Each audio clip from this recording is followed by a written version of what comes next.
12 yoshda davlat boshqargan odamning hayoti qanday bo'lgan? Bugun men buni bilish uchun 24 soatni Bobur kabi yashab ko'raman.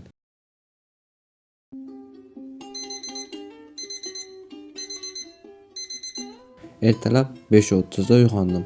Bu juda qiyin bo'ldi. Yuvinib chiqqach, biroz toza havoda bahramand bo'ldim. Keyin oddiy nonushta qildim. Bobur ijodni yaxshi ko'rganligi uchun men ham ertalab ijod bilan shug'ullandim. Video montaj qildim va ishga yo'l oldim.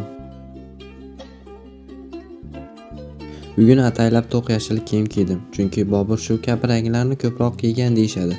Ishga ketayotganimda yo'l davomida tabiatga e'tibor berdim. Daraxtlar, havo, odamlar. Chunki Bobur oddiy narsalarni ham kuzatishni yaxshi ko'rgan. Ishda esa tartibga qaradim. Kelgan mahsulotlarni tekshirdim. Yozuv-chizuv ishlarni ham qildim. Tushlikka dabdabali ovqat emas, oddiy sho'rva ichdim. Keyin do'stlarim bilan suhbat qurdim va yana ishni davom ettirdim. Va kun davomida erta turganim sababli charchoqda his qildim. Va bunga javob topish uchun Boburni o'rganib chiqqanimda u Andijondagi buloq suvidan ichib quvvat olgani haqida ma'lumot oldim. Qoyil, hozir ham u buloq bor ekan va shu suvdan men ham olib keltirdim. Xullas mana qaranglar, suv ham oddiy suv emas-a, u tap-tiniq boshqacha kameradan hozir ko'rinsa boshqacha, lekin realni ko'z bilan qaraganda umuman boshqa suvlarga nisbatan farq qiladi. Bo'lmasam qanchadir metrdan chiqadi. 1 gram unaqa kiri yo'q suvda. Xullas hozir siz bilan buni ichib degustatsiya qilamiz. Qani.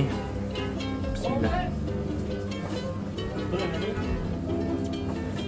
Wow. Shaning wow. Men bunaqa suv ichmaganman.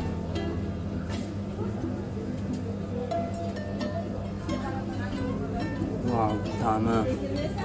Bekarga bunaqa qimmat emas ekanda bu. Xullas вообще нереальный ekan.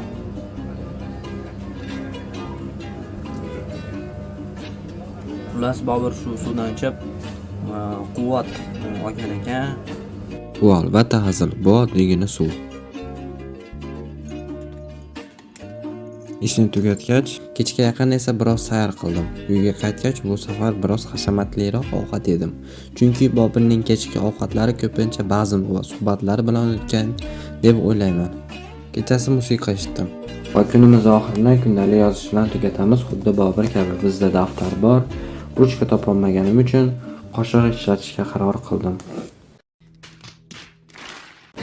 Xullas, bugungi kunda olgan xulosam Boburning foydali odatlaridan biri uni kundalik yozishi.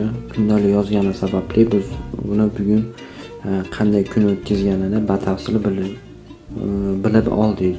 Bu ancha foydali bo'lgan.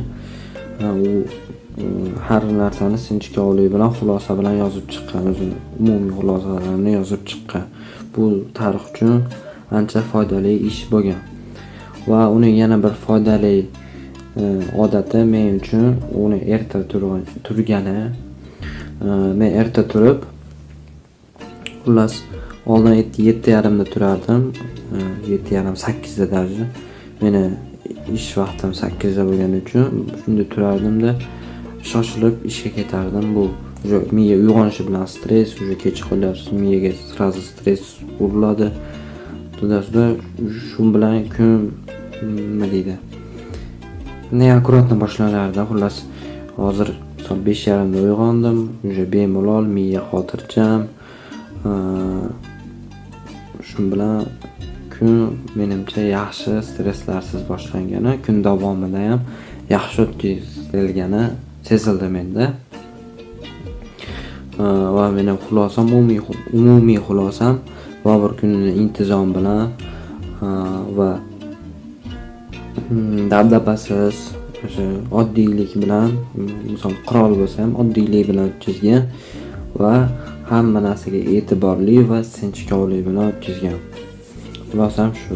Yoqqan bo'lsa like bosamiz va keyingi videolarda kimni yashab ko'rishda xohlashingizni kommentariyaga yozib qoldiring. Qo'shiq bilan.